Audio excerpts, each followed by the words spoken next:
¿Qué tal, jóvenes? Buenas tardes. ¿Cómo se sienten en este tercer día académico y final? Veo muchas personas muy jóvenes, entonces es padre estar con personas de todos rangos de edad, sobre todo porque hay quienes son residentes, para preguntarles ahorita. No, ¿qué tal? Qué bueno que estén aquí. Ojalá y se animen a acompañarnos también en las sesiones del Colegio de Medicina Interna que hacemos mensuales. La sesión que nosotros tenemos cada mes es una sesión no exclusivamente para adscritos, sino también están invitados residentes e inclusive están invitados adscritos de otras especialidades afines a medicina interna. Siempre estamos trabajando de una forma muy académica y todos siempre son bienvenidos. De hecho, tratamos de que la calidad de las ponencias mensuales siempre aumenten de nivel. Y hay un equipo que trabaja de forma constante para que los adscritos o internistas de diferentes hospitales pues trabajemos unidos. Somos de los mismos, siempre he creído que el trabajo en equipo ayuda a que la especialidad pues tenga mayor prestigio y siempre se nos respete como especialistas. Algunos piensan que somos médicos que como que ya no son de vanguardia y la realidad es que no es así. El médico internista a lo mejor no es cardiólogo, a lo mejor no es su especialista neurólogo, nefrólogo, pero manejamos de todo. ¿Sí? Entonces, creo que la medicina interna es una especialidad que es prácticamente de por vida. Ok, entonces ya ya sin mayor preámbulo, voy a presentar a nuestro siguiente ponente en esta conferencia magistral, el doctor Guillermo José Ruiz y Argüelles.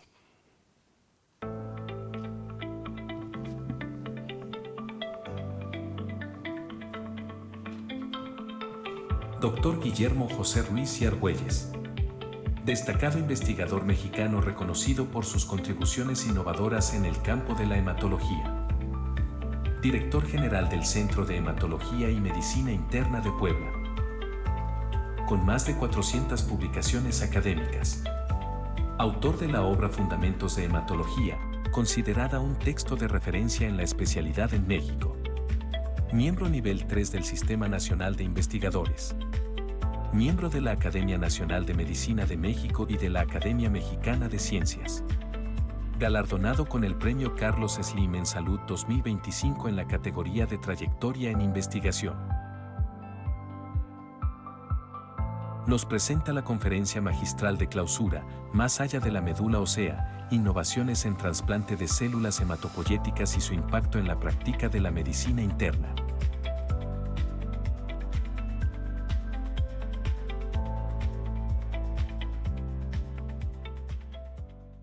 Doctor, pase con nosotros. Un aplauso para el doctor, por favor.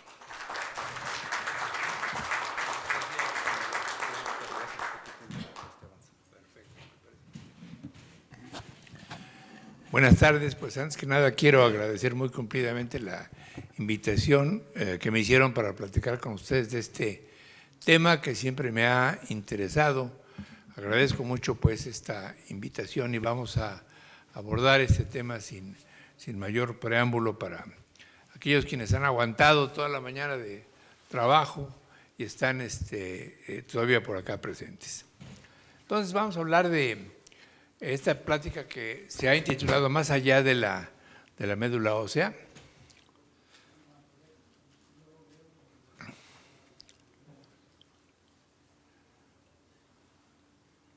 Eso.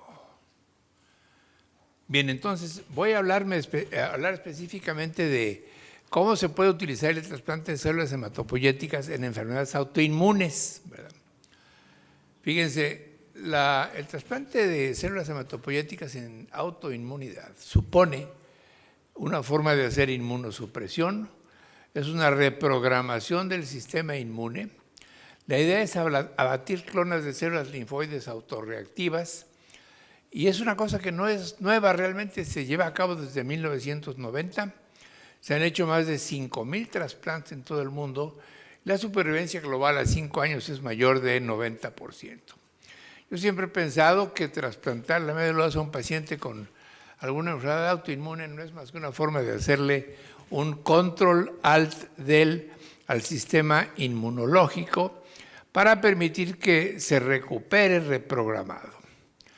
El libro que más experiencia acumula sobre la utilidad del trasplante hematopoyético en enfermedades autoinmunes lo hizo el doctor Richard Burd, que aquí aparece el día en que me hizo favor de obsequiar su libro y me lo dedicó. Él es quien comenzó a trasplantar la médula ósea en padecimientos autoinmunes.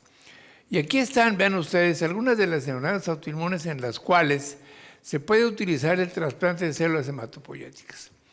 Enfermedades reumatológicas como esclerosis generalizada progresiva, lupus eritematoso, polimiositis Sjögren, síndrome antifosfolípido, artritis reumatoide, formas diversas de vasculitis, pero la enfermedad autoinmune en la que más experiencia hay es en esclerosis múltiple, que como ustedes saben es una enfermedad autoinmune del sistema nervioso central. Enfermedad de Crohn, trombocitopenia inmune primaria, anemia hemolítica autoinmune, en fin, son muchas las enfermedades autoinmunes en las que se puede emplear el trasplante de células hematopoyéticas. En esclerosis múltiple, en polineuropatía crónica inflamatoria desmielinizante se utiliza mucho, neuromielitis óptica, enfermedad de Crohn, diabetes mellitus tipo 1, lupus eritematoso generalizado y enfermedad celíaca refractaria. Entonces, hay otras enfermedades como la artritis reumatoide, el síndrome de Behçet, miastenia gravis, síndrome de la persona rígida, el famoso stiff person syndrome, psoriasis, pénfigo vulgar y otras más como, en general se sabe que las series más grandes de la utilidad del trasplante de enfermedades autoinmunes son fundamentalmente en esclerosis múltiple y en polineuropatía crónica inflamatoria desmielinizante, en donde genéricamente se habla de que hay un 80% de respuesta.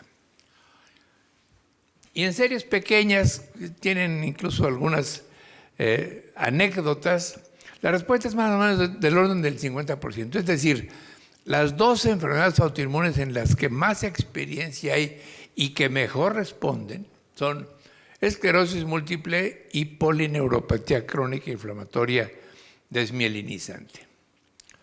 En esclerosis múltiple sabemos que es una enfermedad autoinmune en donde hay daño a mielina y axones, inflamación y recuperación incompleta, tiene diferentes cursos clínicos y responde a inmunosupresores.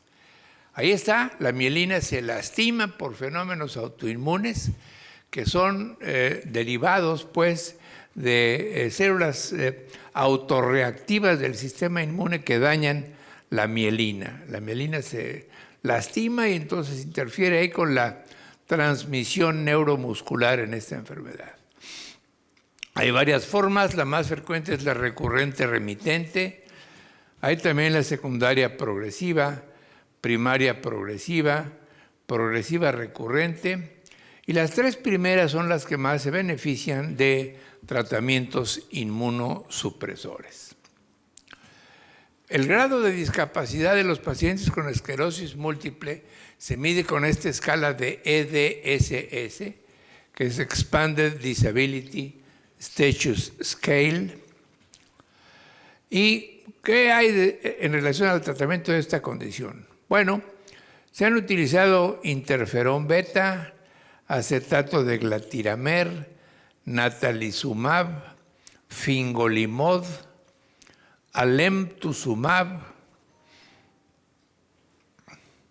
mitojantrona, rituximab o crelisumab y desde luego el trasplante de médula ósea. Me voy a referir en lo que resta de la charla al trasplante de médula ósea para tratar pacientes con esclerosis múltiple.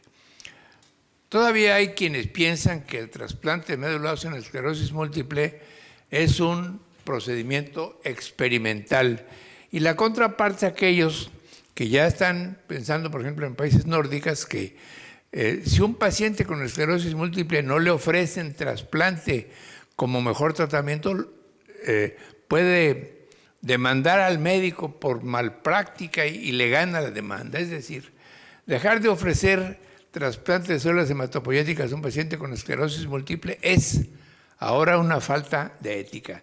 Entre esos dos extremos, pues yo creo que lo más razonable es situarse en un punto intermedio y con ese mecanismo de pensamiento es que nosotros comenzamos a hacer hace algún tiempo trasplantes en esta enfermedad. Miren ustedes, yo estuve haciendo medicina interna y luego hematología aquí en el Hospital de Nutrición entre 1977 y 1982. Después me fui a la Clínica Mayo a trabajar en departamento de hematología experimental y ahí conocí a varios personajes. Ahí, por ejemplo, está el doctor Kyle, que es famoso por sus contribuciones en mieloma, sentado adelante en medio, y es quien más, era para entonces el jefe del departamento de hematología de la Clínica Mayo. Ahí conocí al doctor H. Clark Hogland, quien era entonces el jefe del departamento de trasplante de médula ósea de la Clínica Mayo. Yo volví a Puebla y ahí tuve la inquietud de hacer un programa de trasplantes de médula ósea y me enfrenté a la disyuntiva de reproducir los métodos que había yo visto en la Clínica Mayo o bien desarrollar métodos completamente nuevos. Me decanté por la segunda opción porque la realidad del país pues, no me permitía considerar la primera posibilidad. Y en 1993, allá en la Clínica Ruiz, aquí aparece una foto de la situación actual de la Clínica Ruiz, comencé a hacer trasplantes de células hematopoyéticas. Esta es una imagen de la batalla del 5 de mayo de 1862, en donde el ejército mexicano derrotó al ejército francés. El 5 de mayo es pues una fecha emblemática en el caso de Puebla y es interesante que el primer trasplante autólogo que hice fue el 5 de mayo, pero de 1993. El primer halogénico lo hice 3 años después y para el 5 de mayo, pero de 2019, había hecho yo ya 1000 trasplantes de médula ósea.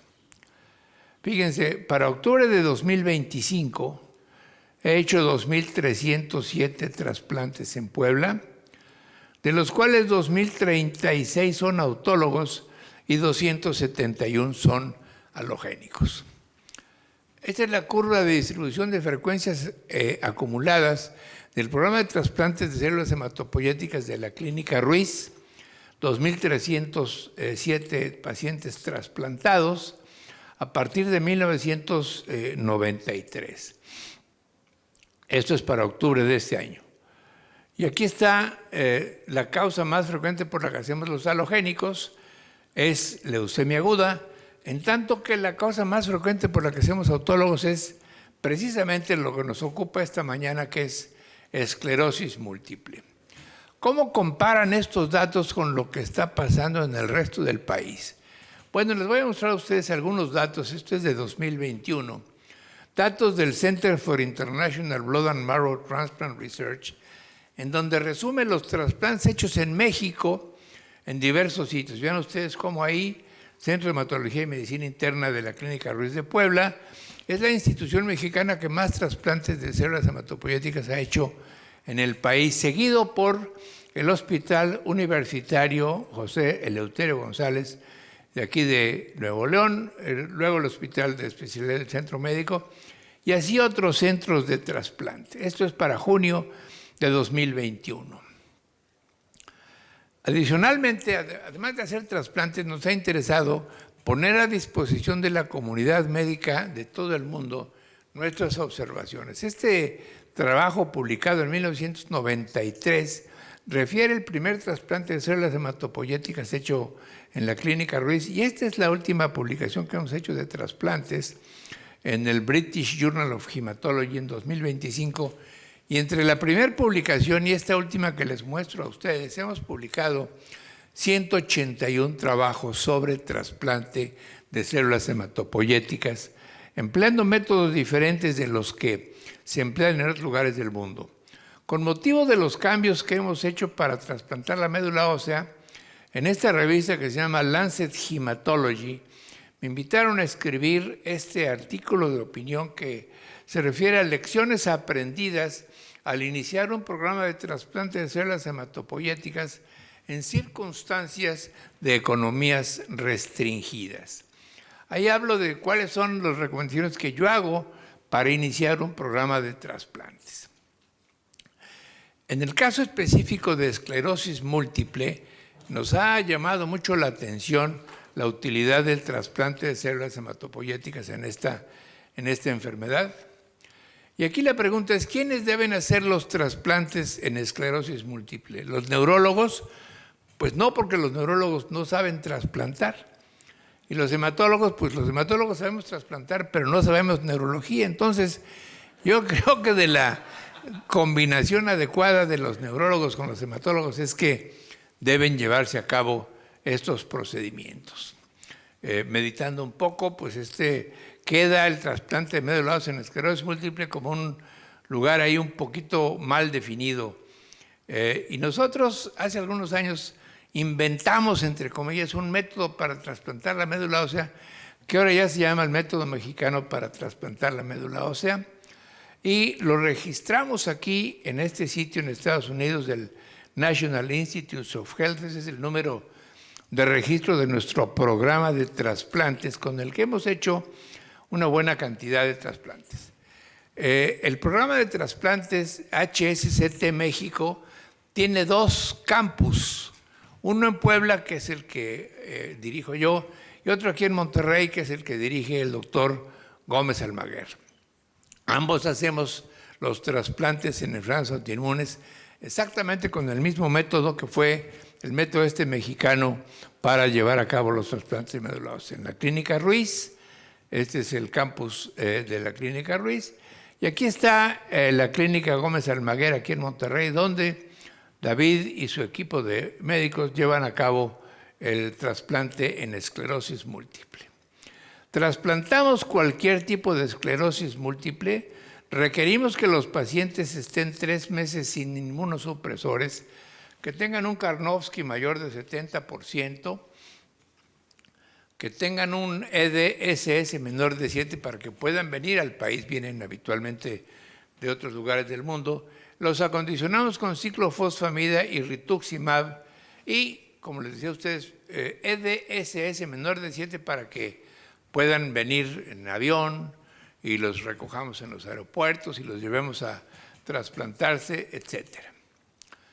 Entonces, las características sobresalientes del método que inventamos en Puebla y que estamos haciendo tanto en Puebla como en Monterrey es que empleamos células sin congelar, lo hacemos de manera extrahospitalario, desde luego a costos disminuidos, y que debe de considerarse como una opción terapéutica más en esclerosis múltiple. Aquí está el método que nosotros desarrollamos, son 4 dosis de ciclofosfamida de 50 miligramos por kilo, separadas en 2 bloques, luego filgrastim, las aferesis y al final les ponemos rituximab. El procedimiento en total lleva más o menos unos 28 días. Los pacientes que vienen de fuera se quedan con nosotros 28 días.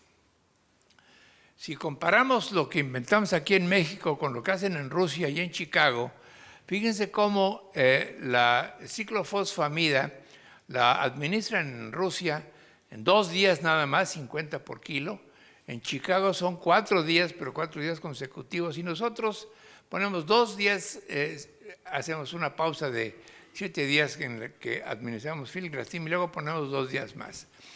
Esta distribución de la manera de dar la ciclofosfamida ha hecho que nuestro método sea mucho menos tóxico para los pacientes. Y estas son las características pues, del método mexicano. Cuando hicimos el trasplante número 1000, hicimos esta publicación en Frontiers in Neurology y recientemente publicamos esta experiencia de 1,700 pacientes trasplantados con esclerosis múltiple, trasplantados con nuestro método fuera del hospital y con células no congeladas.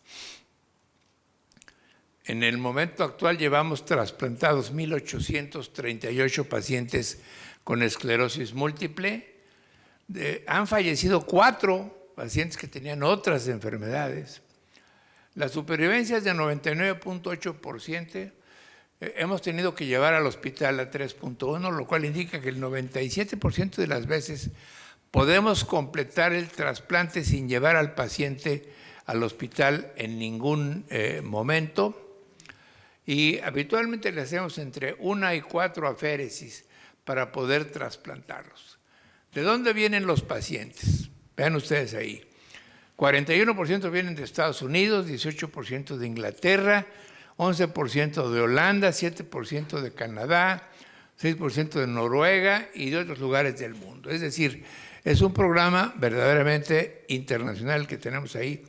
Y aquí las complicaciones tempranas en los primeros 28 días del trasplante de los pacientes trasplantados. Neumotórax, que ocurre cuando les ponemos el catéter y que cada vez ocurre menos en nuestra experiencia.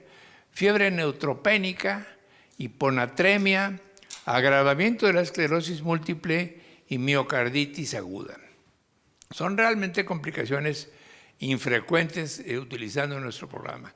El paciente se tarda en recuperar granulocitos más o menos 7 días, se tarda en recuperar plaquetas 5 días y muy pocos se van al hospital. Como les decía a ustedes, solamente 57 pacientes. La supervivencia a 34 meses es de 99.7%. Y estas gráficas de cascada, waterfall plots que se llaman, se refieren a qué les pasa a los pacientes cuando son sometidos a trasplante. Si el paciente, su EDSS sube, se va hacia arriba, eso significa que el paciente no respondió al trasplante, se puso peor de lo que estaba. Si se queda en ceros, en la línea horizontal, significa que la enfermedad se estabilizó, y si se va para abajo el EDSS, eso significa que el paciente mejoró neurológicamente. Y ahí están, en nuestra experiencia, este es en el caso de la esclerosis múltiple recurrente remitente, tenemos 84% de respuesta, sumando estabilización con mejoría neurológica. En el caso de la primaria progresiva, la respuesta es de 80%, y en el caso de la secundaria progresiva, la respuesta es de 72%. Aquí es una cosa es interesante. Responden con nuestro método todos los tipos de esclerosis múltiple. Se había dicho hasta hace unos 4 o 5 años que solamente respondían las recurrentes remitentes, y esto no es cierto. Ahí está cómo se va el EDSS para abajo a lo largo del tiempo. Esta es una bicicleta tándem para 2 personas, que me recuerda que voy a platicarles la experiencia que tenemos de hacer trasplantes en tándem, es decir, le trasplantamos la médula ósea, el paciente mejora un tiempo, luego va recayendo y le volvemos a trasplantar la médula ósea. Y esto ya lo hemos hecho, y aquí tenemos nuestra experiencia en esclerosis múltiple con un segundo trasplante de células hematopoyéticas autólogas. Ven ustedes, algunos pacientes mejoran y la respuesta es un poquito menos que la primera vez, pero es algo que se puede y que se debe de intentar. ¿Qué pasa con la experiencia de nosotros en México, en Puebla y en Monterrey en relación a lo que pasa en el resto del mundo trasplantando células hematopoyéticas en esclerosis múltiple? Miren, esta revisión de Neurological Therapy de 4.831 pacientes analizan para entonces cuántos trasplantes se habían hecho en México, en Estados Unidos, en Alemania y en Italia. Y pueden ver ustedes que numéricamente somos en este momento el centro más grande del mundo trasplantando pacientes con esclerosis múltiple. Otra cosa que nos ha sido muy importante es publicar nuestros hallazgos. Si uno hace cosas y no las publica, es como si no las hiciera. Por lo menos eso es lo que yo creo. Una publicación en donde demostramos que el filgrastim mexicano en esclerosis múltiple funciona muy bien. Aquí demostramos que el daño al riñón en pacientes utilizando nuestro método es menor que usando otros métodos. Aquí demostramos que el dividir las 4 dosis de ciclofosfamida en 2 bloques separados por 7 días es menos cardiotóxico. Solamente un caso tuvimos en esta serie de 1000 pacientes de miocarditis por ciclofosfamida. Así que nuestro método es gentil con el riñón y con el corazón en comparación con otros métodos empleados en el mundo. Esta publicación se refiere a cómo la resistencia a la insulina empeora el pronóstico de pacientes con esclerosis múltiple que se van a someter a trasplantes de células hematopoyéticas. Esta fue una de las primeras publicaciones. Esta se refiere a 281 pacientes. Es un estudio de factibilidad de nuestro método. Esta otro es un estudio de seguridad de nuestro método, haciéndolo fuera del hospital y utilizando células refrigeradas no congeladas. Esta publicación se refiere a 426 pacientes. Luego, esta es una publicación que se refiere a los resultados neurológicos de nuestro método para llevar a cabo el trasplante de médula ósea. Esta se refiere a 617 pacientes. Y esta de Frontiers in Neurology, cuando hicimos el trasplante número 1000, y estábamos informando de cuáles eran los hallazgos más importantes que habíamos hecho. Esta es la más reciente, tiene más o menos un mes de haberse publicado.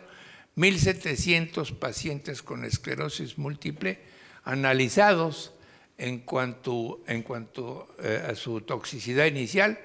Ahí están, vean ustedes, los autores somos médicos del campus Puebla y del campus Monterrey, de aquí trabajando de manera coordinada utilizando el método que describimos.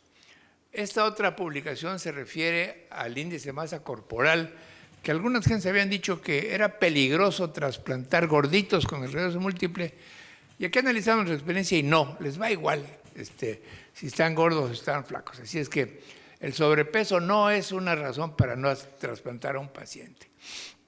Los datos los hemos presentado en reuniones de la Sociedad Americana de Hematología. Luego nos invitaron de la Sociedad Americana de Trasplante de Médula Ósea a presentar nuestros datos en esta sesión de encuentro con el profesor.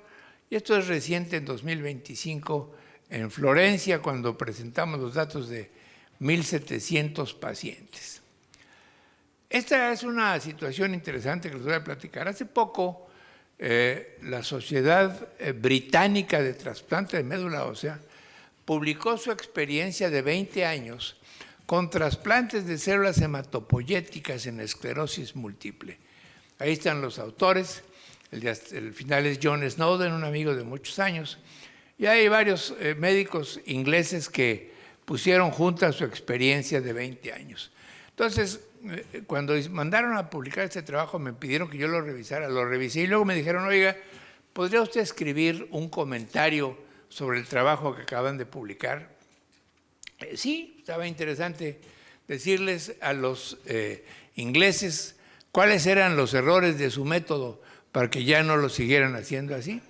Me dieron esa oportunidad. ¿Sí? Entonces, miren, escribí este trasplante de células hematopoyéticas en esclerosis múltiple. Fíjense, julio de 2025 está fresquecita esta información. Y lo que les dije a mis cuates ingleses son, aquí están, vean ustedes, los comentarios sobresalientes. Primero, el trasplante funciona en todos los tipos de esclerosis múltiple, no nada más en recurrente remitente, también en las progresivas. Hay que hacerlo. Los mejores resultados son en remitente recurrente, pero conviene hacerlo en todos. Luego, funciona mejor en recurrente remitente, como les comentaba a ustedes. La mortalidad de CASMI, el trabajo de los ingleses de 20 años son 364 pacientes. Se les mueren 5 de 364, 1.4%. En tanto que la mortalidad de nuestra serie es de 4 en 1,838 pacientes, es decir, 7 veces menos mortalidad en México que en Inglaterra. ¿Por qué? Pues por muchas causas. Entre otras, identifiqué esta, que es interesante. La reactivación viral es mayor con globulina antitimocito que utilizan los ingleses que con rituximab, que es lo que empleamos en México. Entonces, el mensaje es, ¿saben qué, chavos ingleses? Si siguen trasplantando médula ósea en esclerosis múltiple, ya no les den globulina antitimocito, pónganles mejor rituximab. Se les van a morir menos los pacientes y se van a reactivar menos los virus, que es una de las complicaciones del trasplante, que en nuestra serie es prácticamente inexistente. Acabamos de publicar esta otra experiencia de cómo predecir qué les va a pasar a los pacientes con esclerosis múltiple que son sometidos a trasplante. Y la respuesta es, el que responde tempranamente, específicamente en los primeros 3 meses después del trasplante, le va mejor que el que responde tardíamente. ¿Qué cosa es la polineuropatía crónica inflamatoria desmielinizante? Realmente esto no es más que una cronicidad de un Guillain-Barré. Una persona tiene un Guillain-Barré por la causa que sea, y si se continúan las manifestaciones neurológicas por más de 2 o 3 meses, eso ya es polineuropatía crónica inflamatoria desmielinizante, que les va muy bien con el trasplante. Y es algo que pues, la gente debería estar ya un poquito más consciente. Vean ustedes, midiendo este score de INCAT antes y después del trasplante, podemos demostrar cómo el trasplante a los pacientes con CIDP, con polineuropatía crónica inflamatoria desmielinizante, les causa resultados muy buenos. Esta serie que publicamos es de 7 pacientes, en donde todos respondieron de manera favorable. Es decir, en personas con polineuropatía crónica inflamatoria desmielinizante, el trasplante de células hematopoyéticas se puede hacer fuera del hospital e induce respuestas clínicas significativas. Es algo que pues, los neurólogos debieran tomar en cuenta cada vez más frecuentemente. Los pacientes que vienen de fuera a trasplantarse con nosotros, los alojamos en un edificio especial que tenemos que se llama el Center for Outpatient Residents, COR. Ahí permanecen durante 28 días. No van al hospital, salvo cuando hay alguna complicación, como ya les mostré. Este es el edificio que tenemos allá en Puebla, donde tenemos a los pacientes durante 28 días. Son 6 pisos, tenemos 26 suites, y ahí se quedan los pacientes bien protegidos. Les damos comida limpia, desde luego no es comida estéril, y los mantenemos lejos de infecciones que pudiesen adquirir en la calle. Ahí están una de las habitaciones, el elevador, en fin.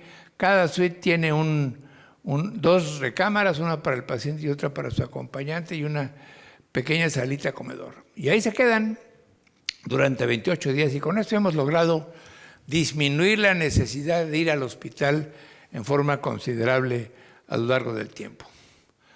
Este COR nos ha sido de mucha utilidad para poder llevar a cabo nuestro programa de trasplantes. Entonces, volviendo a la interrogante que hace un momento les mostraba a ustedes, si sigue siendo un procedimiento experimental trasplantarle la médula ósea a un paciente con esclerosis múltiple, o bien si es una falta de ética médica no ofrecerle el trasplante a un paciente con esta enfermedad, pues entre esos 2 extremos, repito, yo creo que ya no es un procedimiento experimental. Hay más de 5,000 pacientes trasplantados en todo el mundo. Nosotros solitos tenemos ya 1,800 pacientes trasplantados.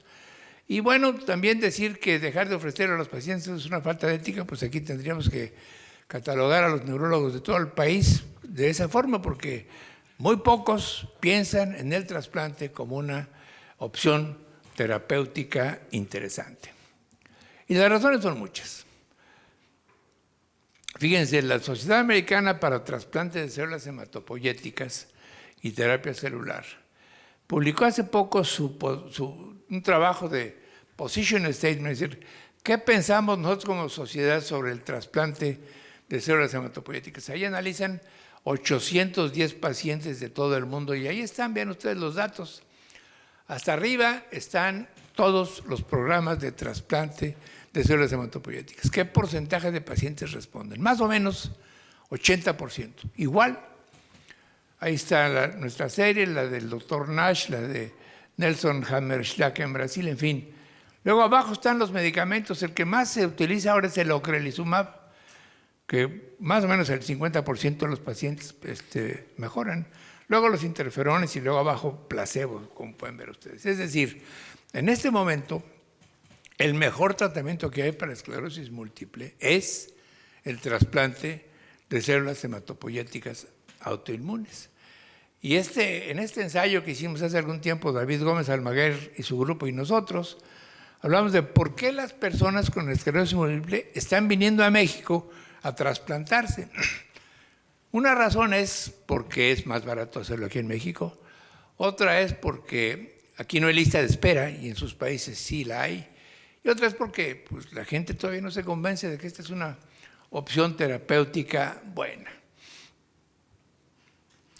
Es un método más accesible, el que nosotros estudiamos aquí en México, igualmente efectivo, es eficiente en todas las formas de esclerosis múltiple, lo podemos hacer fuera del hospital y pues en este momento ya es la mayor experiencia tanto en el país como en todo el mundo la que hemos logrado acumular en los 10 años de estar haciendo trasplantes de células hematopoyéticas en pacientes con esclerosis múltiple.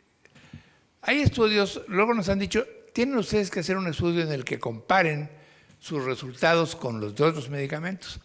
Yo creo que eso ya no es ético, eso ya se ha hecho. Y vean ustedes, aquí está este estudio interesante, hecho por los mismos chavos que les mostré a ustedes de Inglaterra, de Londres, en donde comparan alemtuzumab y ocrelizumab versus trasplante.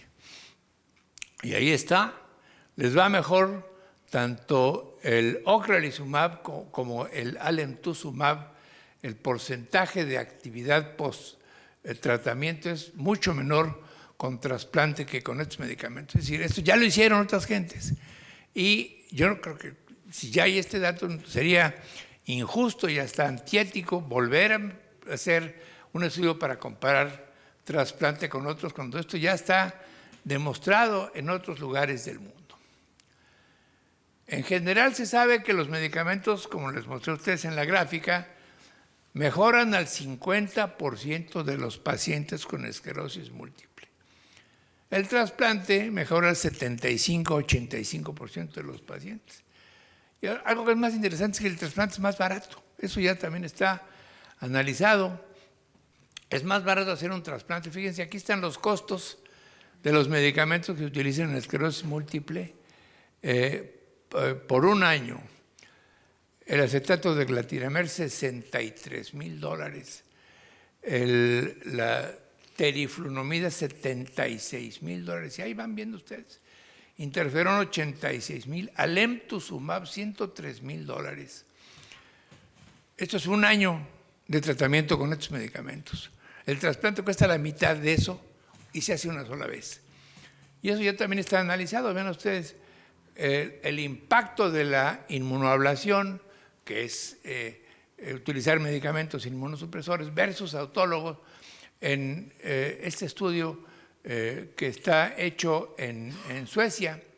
Fíjense cómo la cantidad de euros que se ahorran por el trasplante por paciente por año en un periodo de 12 meses y la comparación del trasplante versus lo que cuesta dar estos medicamentos modificadores de la respuesta inmune. Es decir, es más barato a largo plazo trasplantar que meter a un paciente en estos medicamentos por mucho tiempo. Y esa es la razón por la cual los neurólogos y sobre todo las compañías que hacen los medicamentos no quieren que esto se sepa.